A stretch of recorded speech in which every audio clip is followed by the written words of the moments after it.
Boa noite. Vamos agora iniciar o estudo do livro Sexualidade e Saúde Espiritual. Estamos abordando o segundo capítulo do livro, Reflexões sobre Sexo, Sexualidade e Sexualismo. É o 10º encontro, a 10ª parte desse estudo. Lembrando que os estudos anteriores se encontram em nosso canal no YouTube. Vamos para uma rápida introdução, fazendo o comentário de uma mensagem do Espírito Emmanuel. Extraída do livro O Evangelho de João, comentado por Emmanuel, capítulo 14, versículo 6. Nós, os desencarnados, somos também criaturas humanas, em diferentes círculos vibratórios, tão necessitados de aplicação do Evangelho Redentor, quanto os companheiros que marcham pelo roteiro carnal. Vamos aqui fazer alguns apontamentos para introduzir o nosso estudo.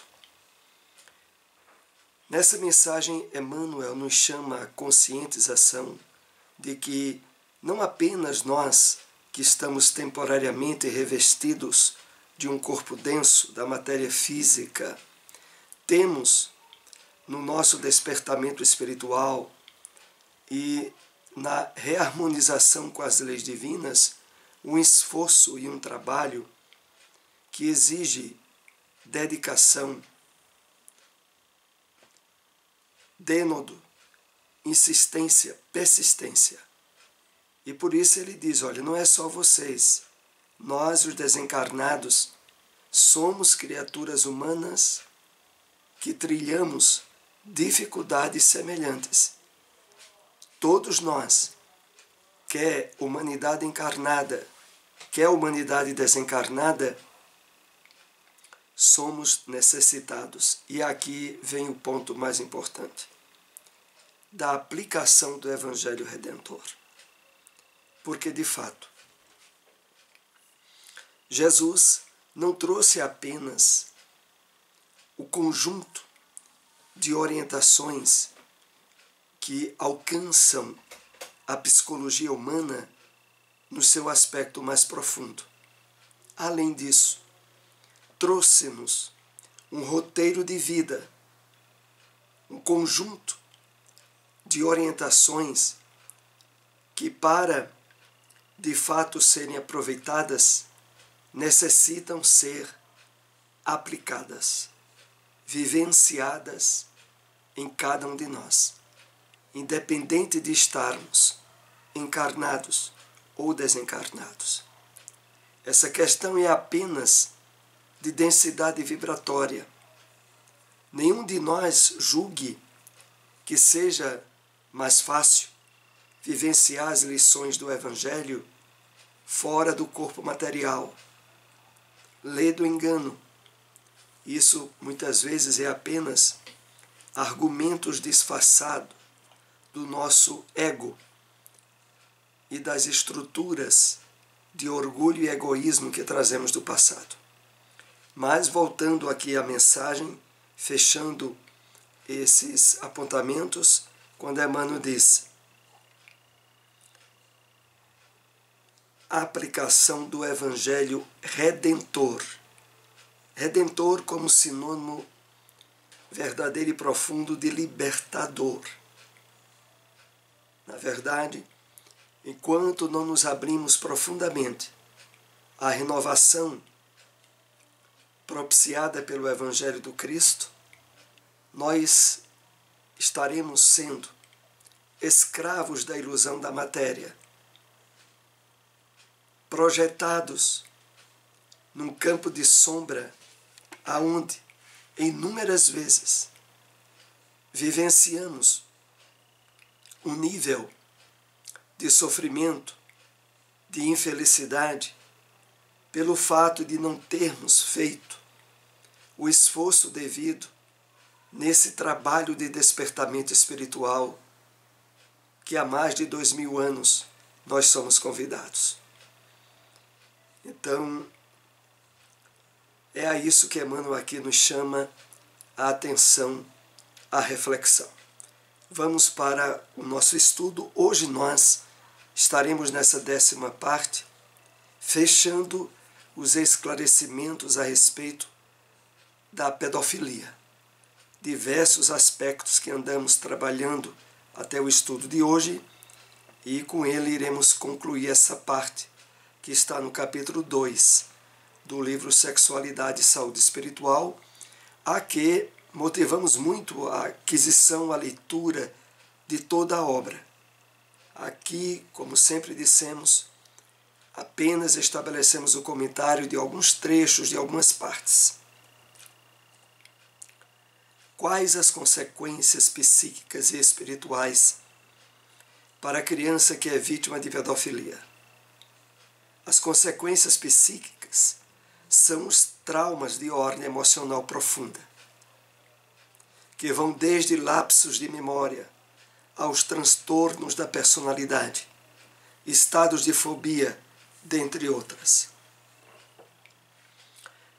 Realmente é muito importante para entendermos a gravidade desse crime e estabelecermos diretrizes seguras, não só para evitá-los, mas também para as possibilidades de amparo e de ajuda aos sofrimentos dele decorrente para a criança, é objeto desse estudo nesta obra Sexualidade e Saúde Espiritual.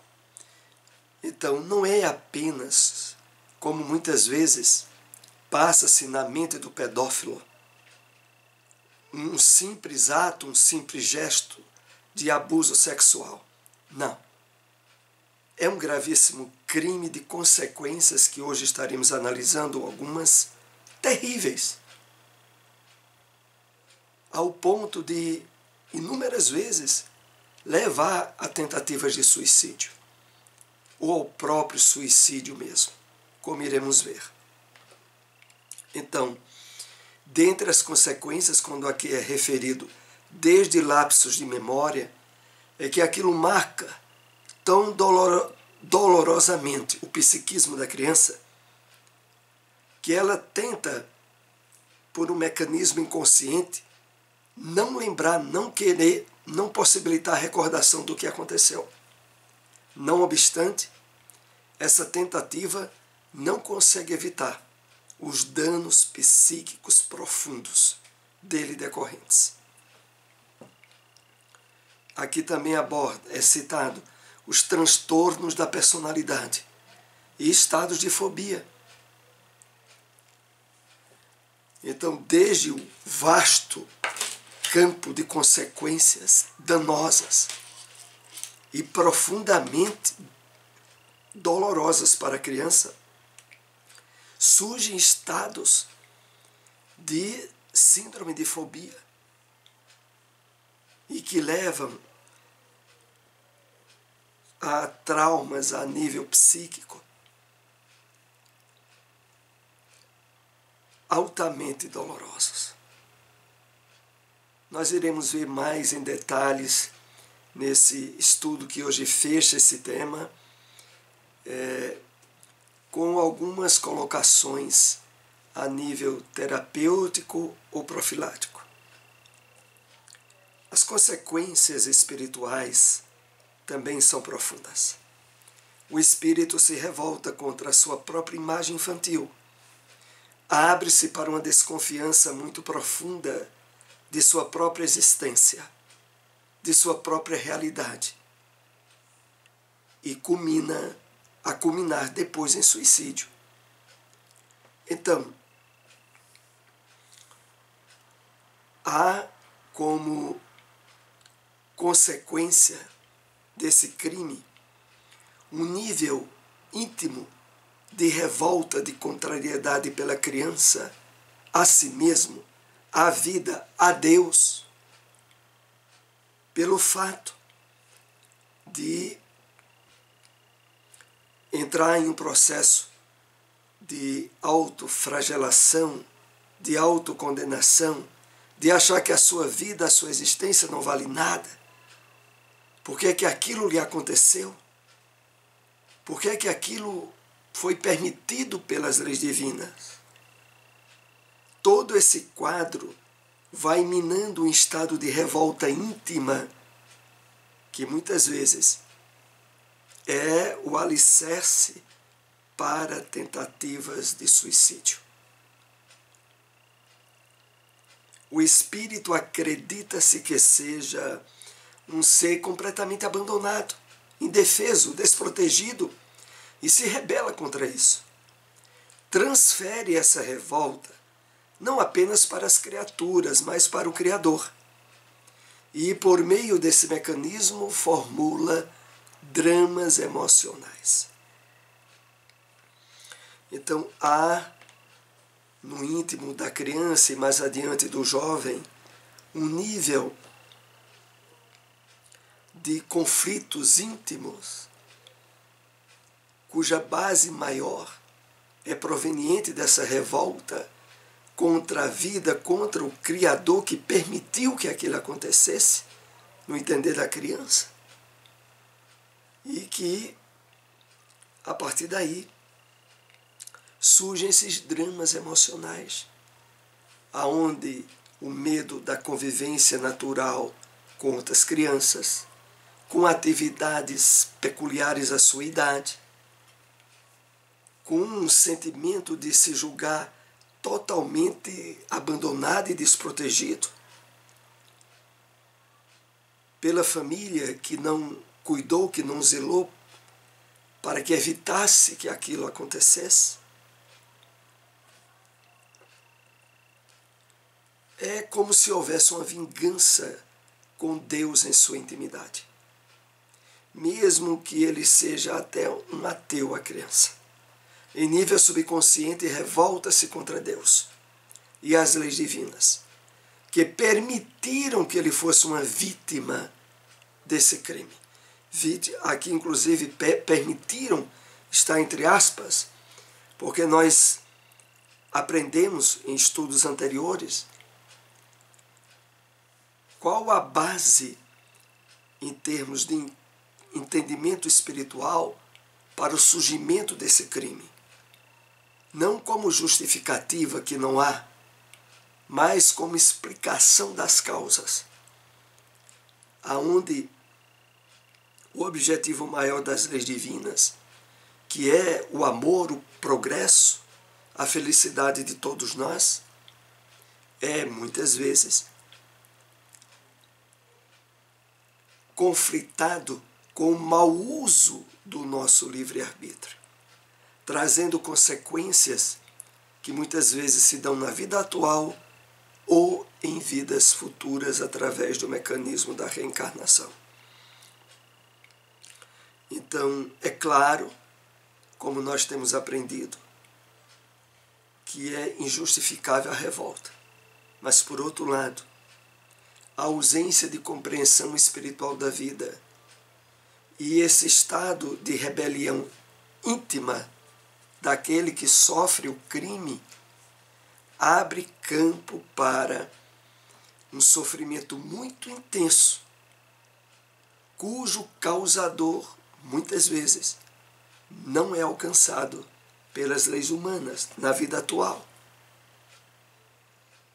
Mas é claro que perante as leis divinas, tudo aquilo que o homem plantar, ele há de colher, como temos aprendido. Importante também é lembrar que a família que está inserida nesse evento está inscrita nos códigos justos da vida e que necessariamente deve refletir sobre o motivo de a família passar por essa situação. Vamos analisar com mais atenção esse último tópico que trouxemos para esse estudo. Então, o crime da pedofilia, as consequências que atingem principalmente a criança, indiretamente a família, é evidente que não ocorre por acaso. Como também é importante deixarmos evidenciado que jamais as leis divinas, abonam, aprovam ou colocam como meio de resgate ser vítima de criminosos. O crime, o desequilíbrio surge na experiência humana como consequência do mau uso do livre-arbítrio, como dissemos.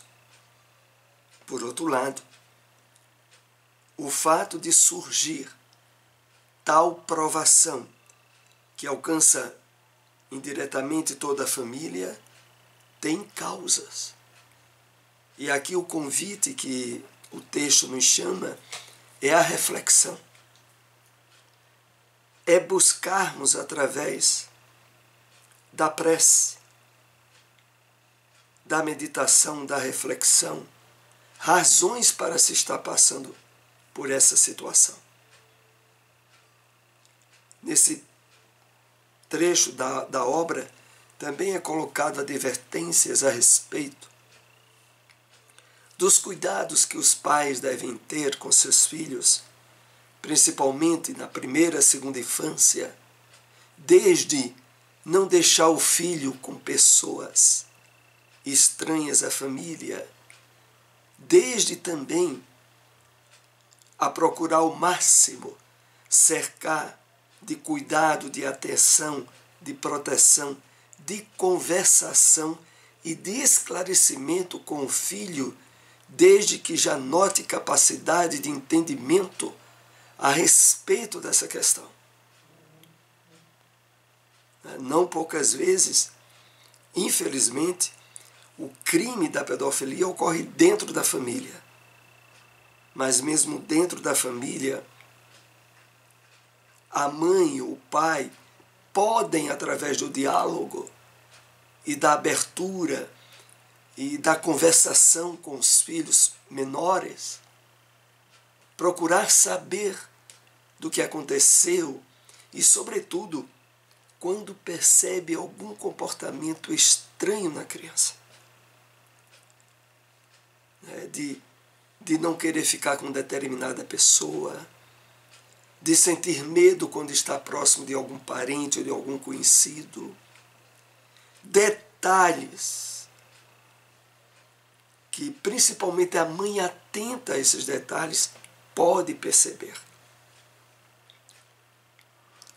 E a partir daí, evitar que esse crime se perpetue ou se acentue, sem buscar, ao perceber logo a existência, os meios de interrupção e de amparo espiritual, psíquico, emocional ao filho ou à filha. Porque é uma situação extremamente dolorosa e muitas vezes os pais adultos relevam o nível de dor e de sofrimento que esse crime causa. Nós sempre lembramos também de indicar o serviço do CVV, do Centro de Valorização da Vida, que através do telefone 188 presta amparo, apoio emocional a situações de sofrimento emocional, de conflitos associados muitas vezes a assédios sexuais, a pedofilia, aonde essa instituição CVV presta amparo a todos que ligam. Inclusive alguém que possa estar me ouvindo e tenha percebido em si alguma tendência de crime nessa área. Busque apoio psicológico, ligue também para o CVV, busque tratamento. Isso é um problema muito sério e que tem se avolumado muito em nosso país e em todo o mundo. Mas que aqui, nesse livro que estamos analisando, ficam esses esclarecimentos e essas advertências. Estamos assim chegando ao final do nosso estudo dessa noite. Agradecemos a todos que nos acompanharam. Se possível, compartilhem essas informações. Até o nosso próximo estudo. Uma boa noite a todos.